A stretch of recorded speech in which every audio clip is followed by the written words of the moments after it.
Hi guys, I'm Bailey Compton.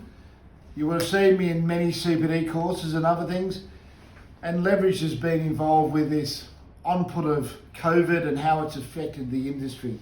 Now we have a number of industries which we need to cover, and we need to look at real estate agents, property managers, on-site property managers, and also owners corporations in our strata management friends.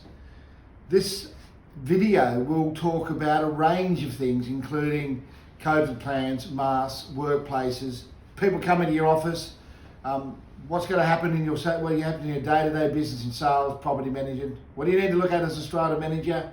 And really, if you're running a resort as an owners corporation on short term, that really has some important features for you.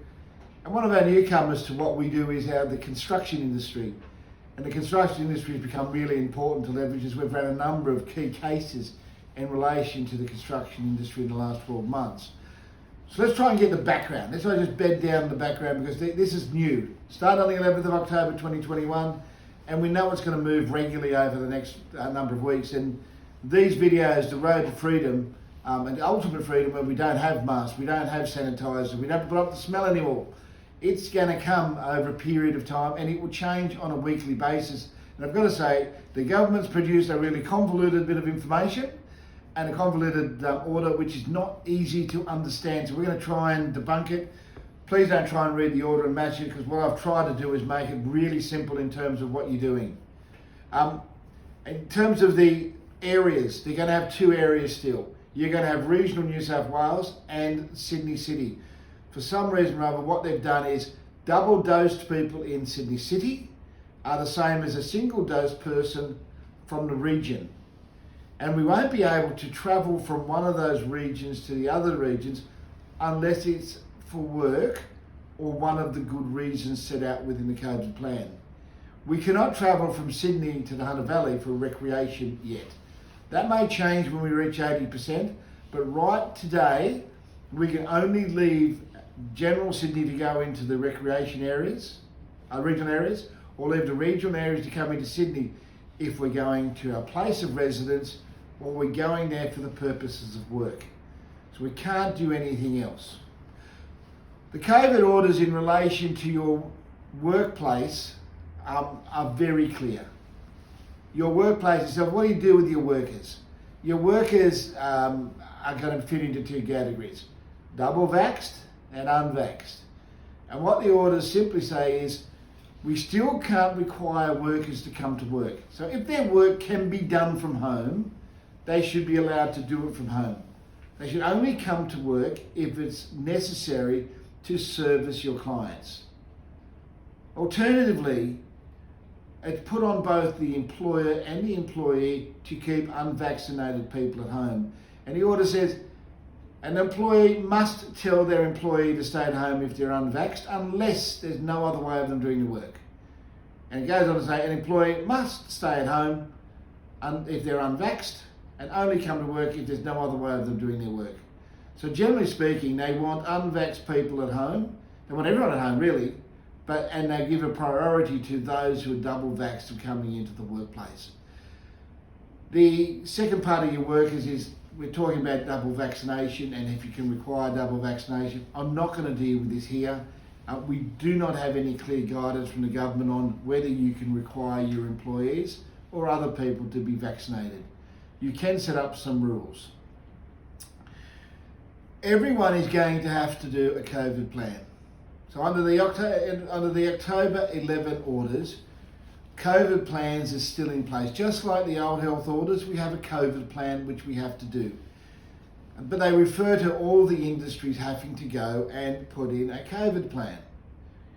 Quite frankly, we had a look at it this morning, and I don't think it's any different from the past. If you have a COVID plan in relation to your work health and safety legislation, you need to have rules in place about who comes to work, when they come to work, what they should do in terms of double vax and single vax and double vax and non-vax. That all has to be determined.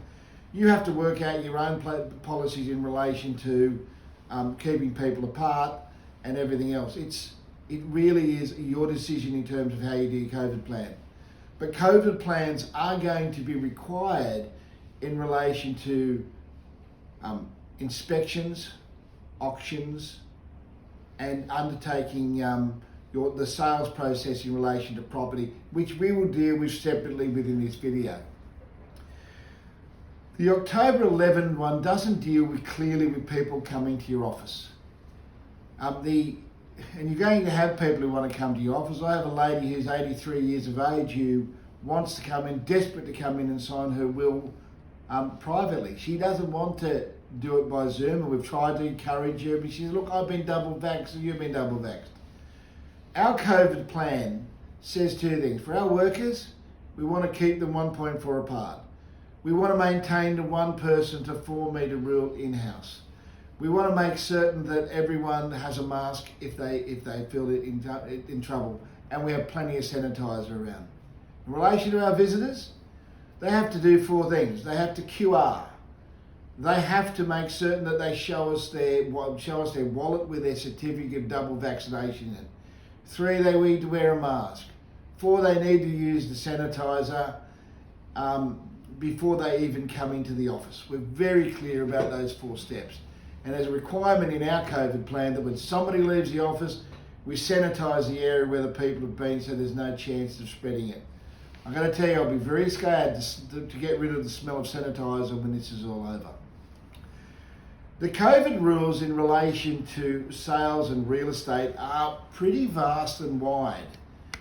What they say is if you are doing anything for the purpose of inspecting a property, for the purpose of selling and leasing, or the purpose of auction, you may tender home. And it's interesting the way they've done it.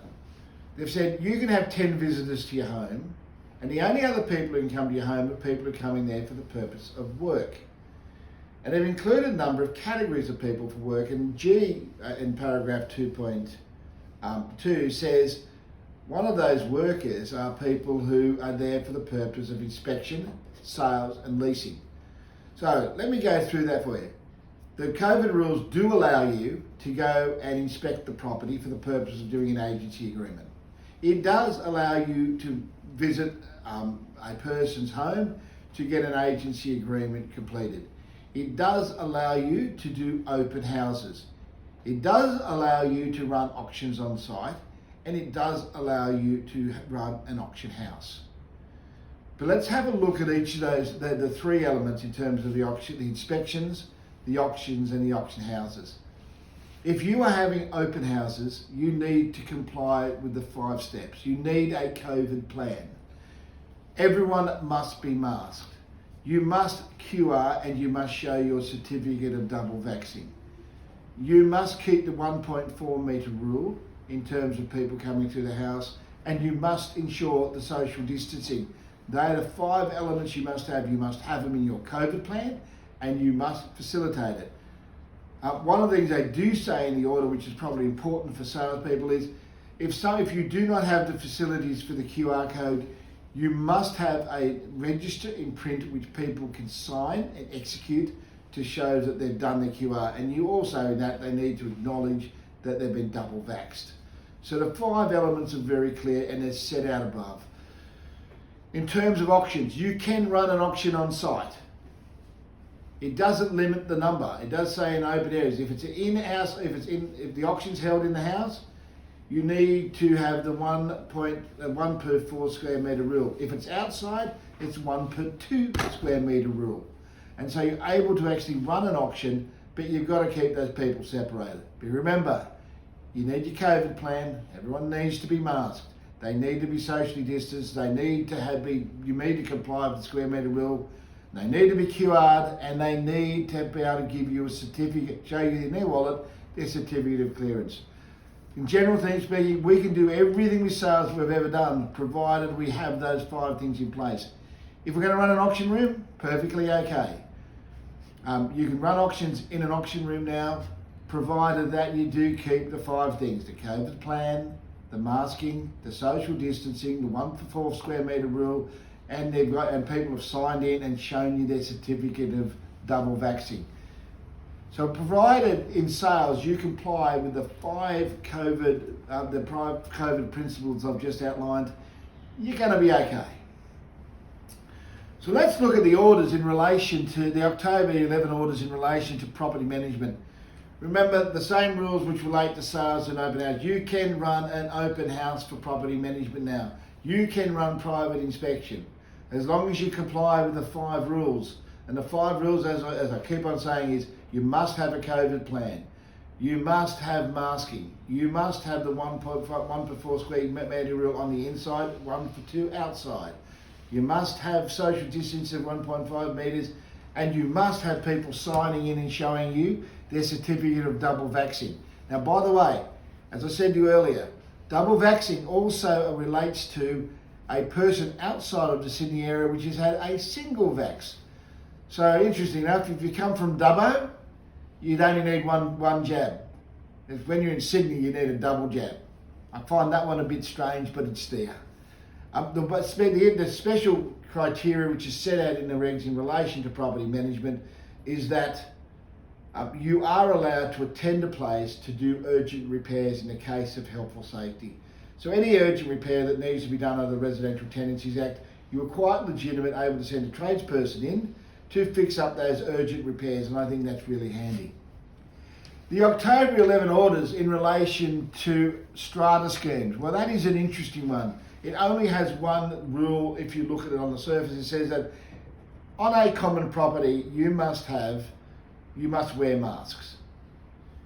But I think there's a few other hidden things. If you're an owners corporation, you probably should have a COVID plan and put it in place to cover rules of masking, social distancing, and 1 per 4 square metre rules. I don't think you can QR or ask people for certificate to live in the premises.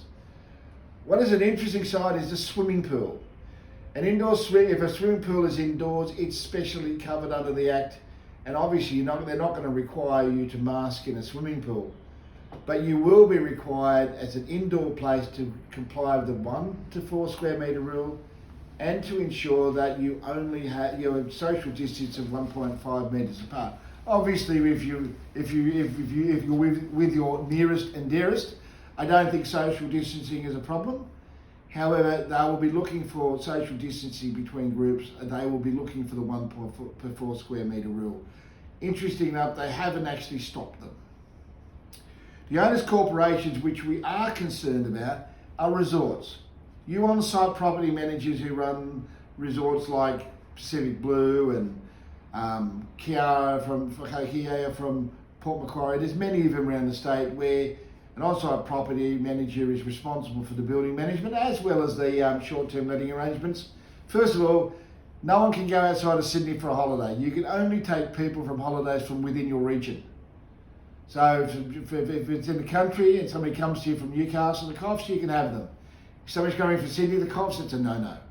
If somebody's going from Sydney, somebody's going from Castle Hill to Cronulla, pretty cool. You're okay. You're in the Sydney area, you're allowed to do it. So if it's in your region, you're allowed to have a holiday.